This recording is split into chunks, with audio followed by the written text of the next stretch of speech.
అన్న, నా పేరు దగ్గుల మధు కుమార్. నేను నస్పూర్ వాస్తవ్యుడిని. నస్పూర్ మున్సిపాలిటీ పరిధిలో గత మాజీ మున్సిపల్ చైర్మన్ సురిమెల్ల వీరు నా మిత్రుడు. మీ ఇద్దరం కలిసి క్లాస్మేట్స్. మేము పొద్దున్న నుంచి ఒక దావత్ చేసుకోవడం జరిగింది. సరే, నేను దావత్ ప్రతిపక్ష మిత్రుడు, మా అధికార పార్టీ మిత్రులతో నేను చేసుకోవడం తప్పే కావచ్చు.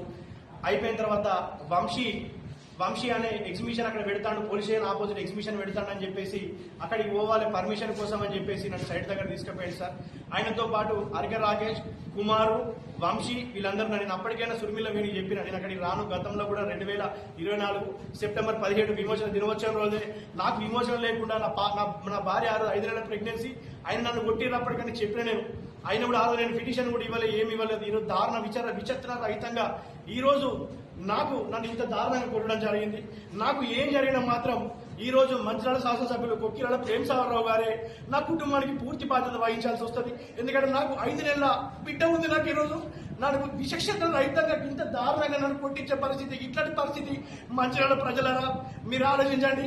నాకు పోలీసు వ్యవస్థ నాకు రేపు పొద్దున ప్రొడక్షన్ ఇచ్చే పరిస్థితి నాకు ఉంది. ఈ రోజు నాకు ప్రాణహాని ఉంది. దయచేసి పత్రికా మిత్రుల ద్వారా నేను వేడుకుంటున్నా, మీకు దండం పెడుతున్నా, ప్రతి ఒక్కరి ప్రాధాయపడుతున్నా, నాకు ప్రొడక్షన్ ఇప్పించండి.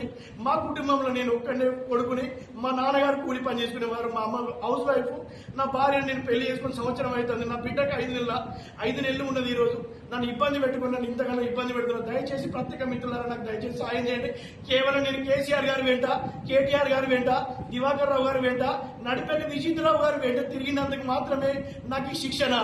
ఇలాంటి నా విద్యార్థి నాయకులకు ఇంకెంతమందికి శిక్ష జరుగుతుంది ఒక్కసారి మీరు ఆలోచించండి. దయచేసి పత్రికా మిత్రులారా, దయచేసి మీ అందరికీ చేతులెత్తి దండం పెడుతున్నా, నాకు తగు న్యాయం చేయండి ప్లీజ్.